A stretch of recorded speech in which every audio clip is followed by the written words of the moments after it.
오늘 찬양대 정말 잘했습니다. 박수 한번 해줍시다.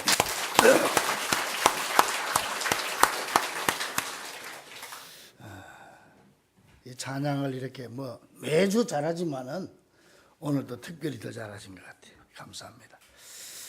우리 지난주일은 한 마리 잃은 양을 찾으시는 목자의 심정에 대해서 기억을 했고, 오늘은 잃은 아들을 찾으시는 아버지의 마음에 대해서 기억하면서 함께 은혜 나누겠습니다. 프레디 아길라라고 하는 필리핀 출신 가수가 있습니다. 이 사람은 1970년대 긴 머리하고 통기타 하나 들고 인터넷도 없던 그 시절에 이 노래 하나로 전 세계에 감동을 줬던 그런 아주 유명한 가수입니다. 그 대표곡이 뭐냐 하면은 안악이라고 하는 노래입니다. 안악. 이 안악이라는 말은 아들이다, 자식이다, 그런 뜻을 가지고 있어요. 부모와 자식 간의 감정적인 갈등을 표현한 그런 노래입니다. 아마 연세 드신 분들은 다 이 노래를 기억할 겁니다. 그 안악이라고 해서 또 안악내를 생각해야 잘 모를 수도 있지만은 제가 한번 불러드리겠습니다. 원래 이 가수가 영어도 아니고 일본어도 아니고 한국말도 아닌 이상한 말로 부르는데, 이게 뭐냐면은 필리핀 토속어 따갈로그다 그럽니다. 필리핀의 그 토속어인 따갈로그를 가지고 노래를 불렀어요. 그 안악이라고 하는 노래입니다. 제가 한번 원어로, 따갈로그 원어로 불러드립니다. 능이 시랑 까싸 문동이로 라킹 투아남 마굴랑모 아다까마이 닐랑이 영일타우. 그거까지만 내가 하겠습니다.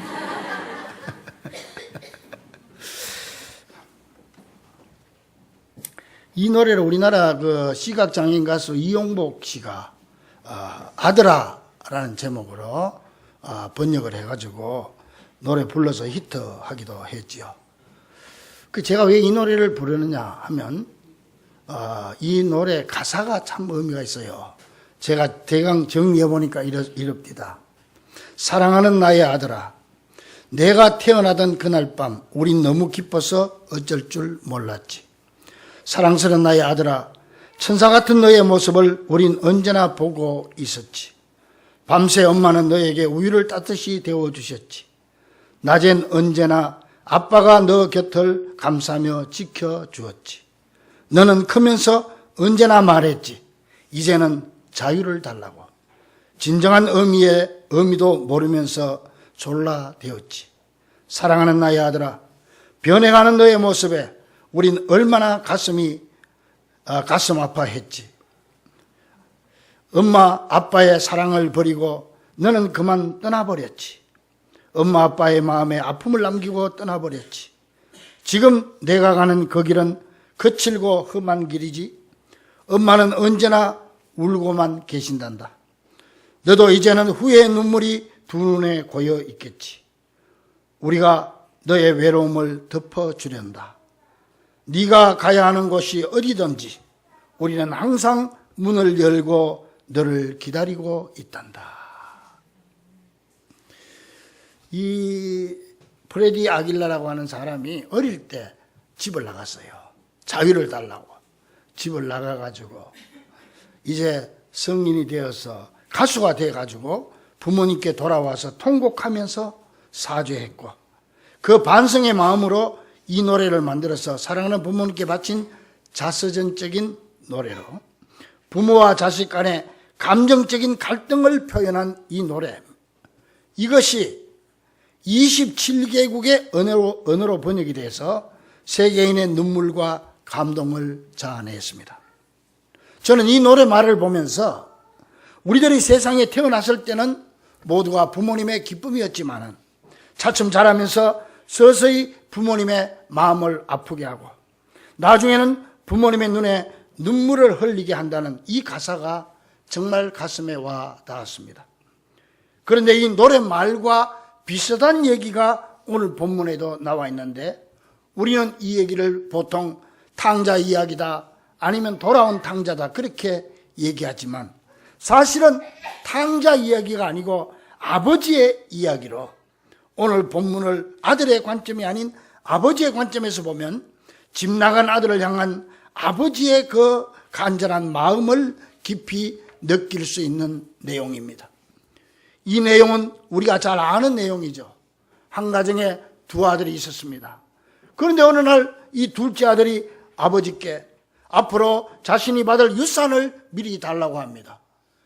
이 유대 나라나 우리나라나 유산이라고 하는 것은 부모가 돌아가실 때 주는 건데 지금 생생하게 부모님이 살아 계시는데 자기 몫을 달라는 겁니다. 이것은 아버지 입장에서 보면은 얼마나 불효된 행동인지 모릅니다. 아버지를 죽은 사람 취급을 하는 것입니다. 그럼에도 불구하고 아버지는 선뜻 그 말을 들어주었고 둘째 아들은 그 재산을 가지고 먼 나라로 가서 흥청망청 허랑방탕 다 소비하는 허비하는 그런 삶을 살게 됩니다. 처음 돈이 있을 때는 주변에 많은 사람들이 몰려들었지만 돈 떨어지자 친구들도 다 떠나고 이제 갈 곳이 없어 어떤 집에 빌붙어서 겨우 돼지 치는 일을 하는 처량한 신세가 되어버린 것입니다. 15절에서 16절 보니까 그가 얼마나 처량한 신세가 되었는지 잘 나와 있습니다. 가서 그 나라 백성 중 하나에게 붙여서 하니 그가 그를 들로 보내어 돼지를 치게 하였는데 그가 돼지 먹는 쥐염 열매로 배를 채우고 다되 주는 자가 없는지라.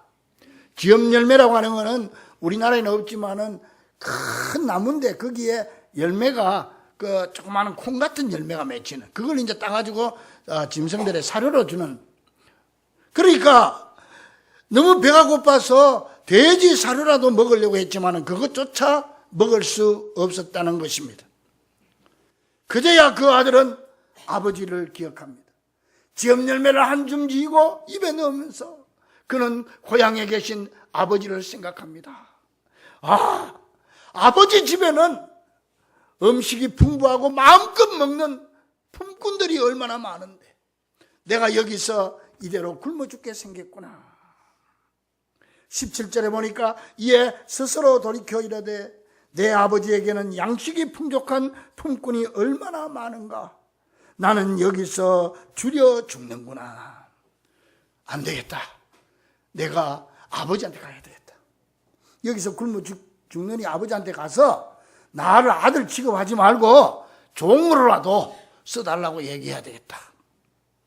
그는 거지 중에 상거지가 돼가지고 고개를 숙인 채 아버지 집으로 돌아갑니다. 20절에 이에 일어나서 아버지께로 돌아가니라.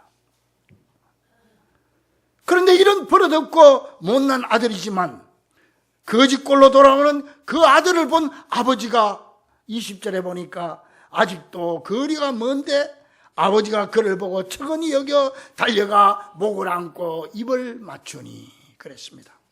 자, 우리는 이 대목에서 아버지의 마음을 충분히 읽을 수가 있는데 먼저 그 못난 아들이었지만은 끝까지 포기하지 않고 기다리는 아버지의 마음을 읽을 수가 있습니다. 이 마음이 바로 나와 여러분을 사랑하시고 나와 여러분을 기다리시는 우리 아버지 하나님의 마음인 줄로 믿습니다. 본문에서 아직도 거리가 먼데 이 말이 무슨 말입니까? 아직 거리가 너무 멀어서 사람을 식별하기가 어렵다는 얘기예요. 누구와 누구인지 분간하기가 어렵다는 거예요. 그럼에도 불구하고 아버지는 저 멀리서 고개를 숙이고 거지꼴로 오는 그 사람이 바로 집을 나간 내 둘째 아들임을 금방 알아보았다는 거예요. 비록 그 아들이 평생 피땀 흘려 모아놓은 자기 재산을 아직도 자기가 펄펄하게 살아있음에도 불구하고 빼앗다시피 해서 집을 나간 아들이었지만은 그럼에도 불구하고 그 아버지는 하루도 빼지 않고 아들이 나간 날부터 대문 밖에 나와서 이 아들이 돌아오기만을 손꼽아 기다리고 있었기에 아무도 알아볼 수 없었지만은 아버지 눈에는 저 멀리 오는 아들을 직감적으로 알아볼 수가 있었던 것입니다. 이와 비슷한 이야기가 유대인들의 이야기 중에도 나옵니다. 어느 가정에 어머니와 딸이 살았는데 어느 날 딸이 어머니 품을 떠나서 가출합니다. 어느덧 10년이란 세월이 흘렀고 이 딸은 고향에 계신 어머니가 너무도 보고 싶었지만은 어머니가 나를 과연 받아주실까 확신이 서지 않아가지고 찾지 못하다가 하루는 용기를 내서 그것도 캄캄한 밤중에 아무도 몰래 어머니 집으로 가봤습니다. 그런데 이게 웬일입니까? 어머니 집 앞에 보니까 마당에도 방마다 다 불이 다 켜져 있는 거예요. 그래서 아니 우리 집에 무슨 일이 있나 무슨 잔치가 있나 뭐 큰일이 있는가 보다 그러면서 대문을 살짝 보니까 이러다 밀어보니까 삐그덕하고 대문이 열려버린 거예요. 이 삐그덕하는 소리를 듣는 순간에 어머니가 기다렸다는 듯이 방에서 대문 쪽으로 뛰어나오면서 딸의 이름을 부르며 이 딸을 끌어안고 웁니다. 이 딸도 그 어머니의 품에 안겨서 눈물을 흘리고 용서를 빕니다. 이때 어머니가 그 딸의 얼굴을 쓰다듬으면서 사랑하는 딸아, 난 네가 집을 나간 뒤로 하루도 빠짐없이 불을 켜놓고 늘 기다리고 있었단다. 여러분, 우리 아버지 하나님은 이렇게 기다리시는 분이신 줄로 믿습니다. 우리가 아버지를 떠나 방황할 때도 하나님 아버지께서는 우리가 다시 돌아오기만을 손꼽아 기다리고 우리가 잠시 세상 길로 나갔다 할지라도 우리 아버지께서는 절대 포기하지 아니하시고 우리가 다시 돌아올 것을 기대하면서 기다리고 계시는 것입니다. 이 마음이 바로 목자의 심정이요 아버지의 마음임을 헤아려서 우리도 목자의 심정으로 아버지의 마음으로 아직 주님 앞으로 돌아오지 않는 사랑하는 가족과 이웃을 찾아가서 이렇게 기다리는 아버지의 마음을 그들에게 들려주고 그 사람의 손을 잡고 아버지께로 돌아오는 귀한 성도들이 될 수 있기를 주의 이름으로 간절히 축원합니다. 또한 우리는 본문에서 죄인을 적은히 여기시는 아버지의 마음을 볼 수가 있습니다. 20절에 이에 일어나서 아버지께로 돌아가니라 아직도 거리가 먼데 아버지가 그를 보고 적은히 여겨 달려가 목을 안고 입을 맞추니 적은히 여긴다고 하는 건 긍휼히 여긴다는 말이에요. 돌아오는 그 아들의 몰골을 보고 그 비참한 아들의 보고 불쌍한 마음이 들었다. 안쓰러운 마음이 들었다는 거예요. 실망만 잔뜩 안겨주고 떠났던 아들이 괘씸할 수도 있고 그 많은 재산을 다 날리고 거짓골로 돌아오는 아들의 모습에 화를 낼 수도 있었겠지만 아버지는 그렇게 하지 않고 그를 불쌍히 보고 안쓰러워하고 적은히 여기면서 아들에게 달려가서 목을 안고 입을 맞추었습니다. 그리고 아들을 끌어안고 목 놓아 울었을 것입니다. 아들아, 그래 그동안 얼마나 고생이 많았니? 내 모습을 보니까 고생을 정말 많이 한 것 같구나. 그래 잘 왔다. 이 애비는 네가 떠난 그날부터 내가 돌아오기만을 손꼽아 기다리고 있었단다. 그래 잘 왔어. 사랑하는 아들아 잘 왔어. 그러면서 과거의 잘못된 행동, 현재 냄새나는 추한 모습, 앞으로 또 어떻게 해야 할지 장담할 수 없는 그 아들의 모습은 전혀 개의치 않고 그냥 얼굴을 비비면서 울었을 것입니다. 사랑하는 여러분, 이 아들을 척연히 여겼던 아버지의 마음이 바로 여러분과 나를 향한 하나님 아버지의 마음이요, 우리의 과거, 현재, 미래를 초월하시는 하나님 아버지의 사랑인 줄 믿으시기 바랍니다. 이렇게 하나님은 우리를 척연히 여겨주시는 분이십니다. 세상 사람들이 아무도 나를 몰라줘도 우리 주님만은 나를 잘 아시고 과거를 따지지 않고 현재 모습 보지 않고 내 모습 그대로 또 앞으로 이놈 너 어떻게 할 거냐 물어보지 아니하시고 그저 우리를 사랑해 주시고 끌어안아 주시는 분입니다. 우리가 실패하고 낙심하고 고민하고 있을 때 김 집사야, 이 집사야, 그동안 힘들었지. 이 힘든 세상에 살아가면서 얼마나 힘드니? 믿음을 지키고 사명을 감당하느라 참으로 고생이 많지. 내가 다 알고 있어. 그러니 힘내라. 내가 안아줄게. 이 놀라운 하나님 아버지의 마음을 깨닫고 오늘 주님 품에 깊이 안기는 여러분 되기를 바랍니다. 그리고 그 주님을 믿고 의지하시기 바랍니다.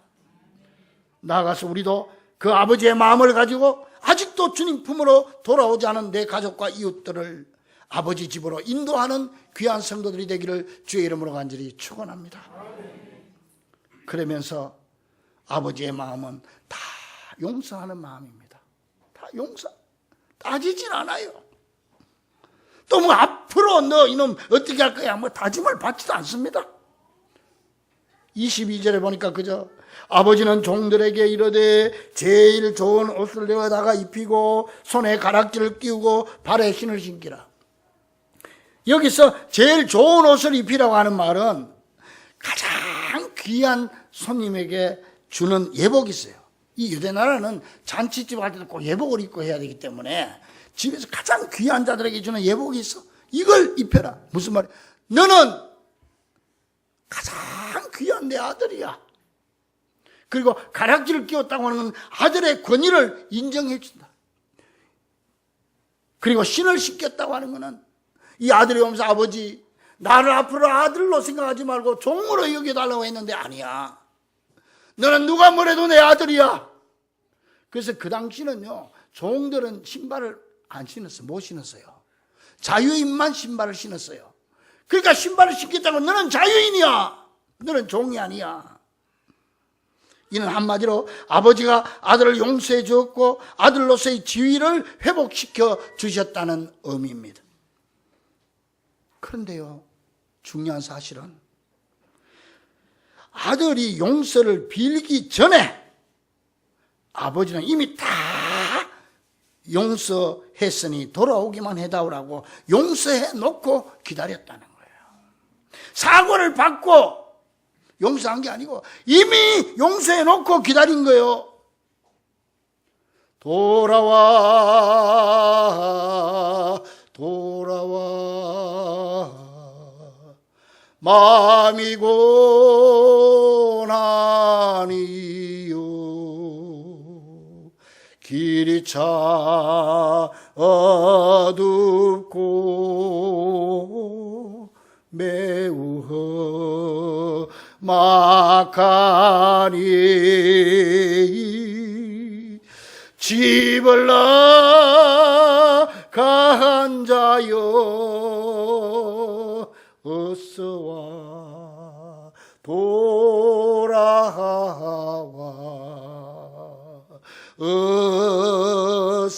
어서와 돌아오라.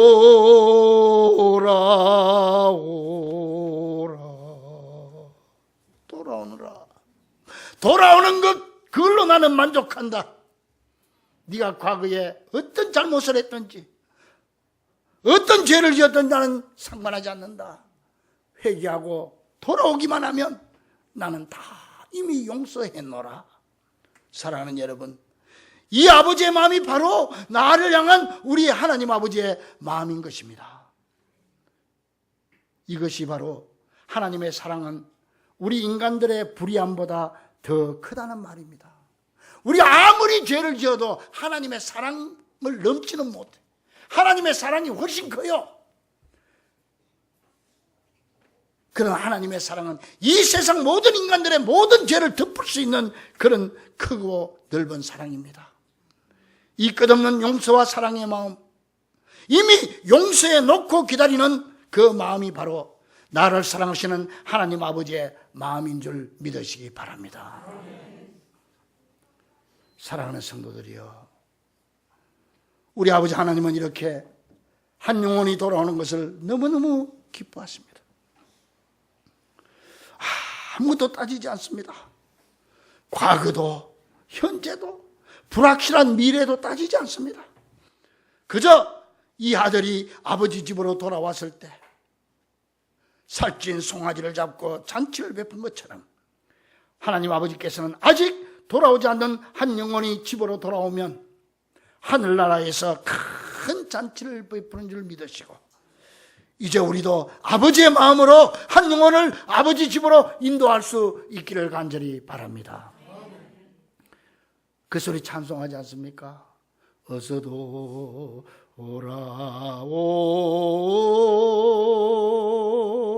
어서 돌아마노 지은 죄가 아무리 무겁고 크기로 주 어찌 못 담당하고 못 받으시리요 우리 주의 넓은 가슴은 하늘보다 넓고 넓어. 우리 주님의 넓은 사랑의 가슴은 무엇보다 넓다? 하늘보다 넓어. 사랑하는 우리 중부가족들이여, 자, 그렇다면 둘째 아들이 과연 누굽니까? 하나님은 지금 누구를 그토록 기다립니까? 바로 내가 둘째 아들이에요.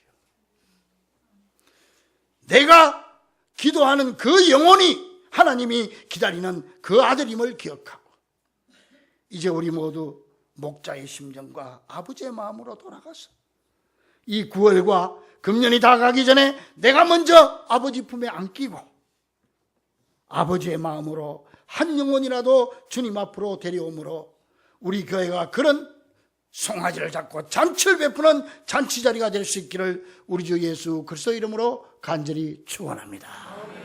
기도하겠습니다.